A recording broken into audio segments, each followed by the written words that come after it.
lines. The real-life parallel lines.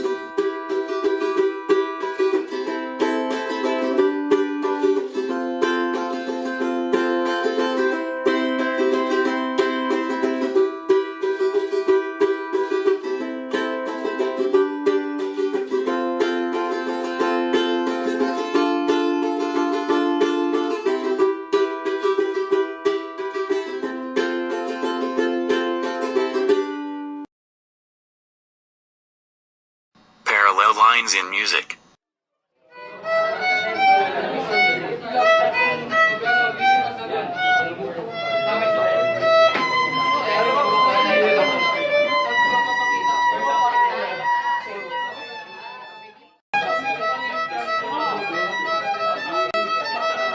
Parallel lines and transversals is a lesson tackled in geometry, a branch of mathematics. You may think that parallel lines are only found in mathematical theories, but on this video, you will see the further applications of parallel lines and transversals that can be found in our everyday life. In fact, the presence of parallel lines is essential to some parts of our everyday living.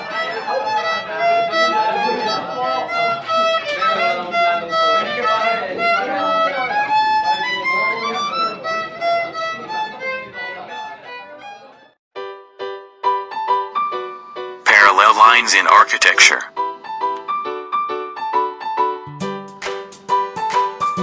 In staircases and windows.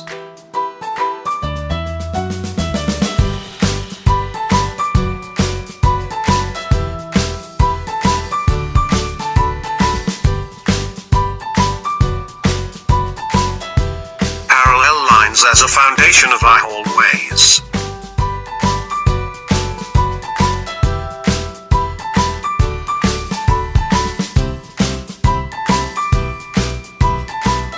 Creating our courts and quadrangles.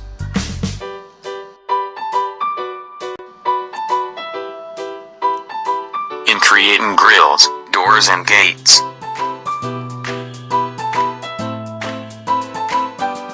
In constructing our buildings.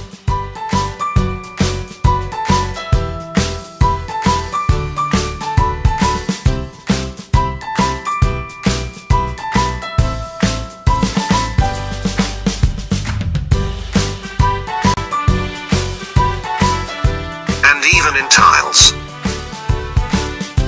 And our roofs.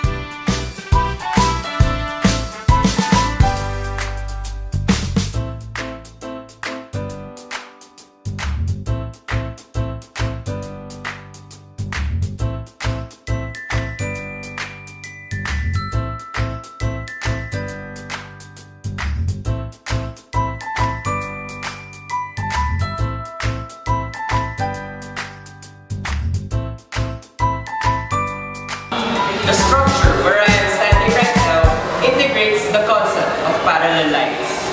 The foundations and posts are arranged in parallel manner so that the weight of the building would be evenly distributed. Our country is situated in a region where there is so much volcanic activity.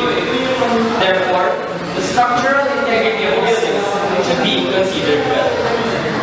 As a violinist, I also encounter parallel lines and transversals. The staffs on my sheet music are always parallel. At my level, I encounter fast passages a lot. Therefore, it's important that I can see equal distances of the notes on the staff, so that I would not get confused. My bow is an example of transversals. It would function as a transversal if I play two strings at the same time. This technique is called the double stop. If I may add, playing a double stop also involves a theorem where I would have to put my bow perpendicular to the first string, therefore making my bow perpendicular to the second string too.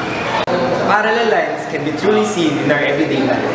It's found in modern life's most essential needs, such as buildings that we use regularly. If engineers and architects decide not to apply parallelism in structures, where will we be after an intense earthquake? Who knows, we may be living underground after that disaster. Another thing, we must also need to take note of the use of parallelism in music. we decided to give emphasis on classical music and its uses of parallelism.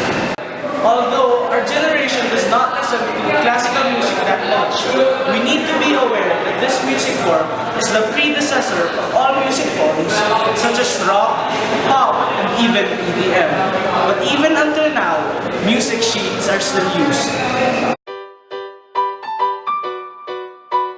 I think It's safe to say That parallel lines Are truly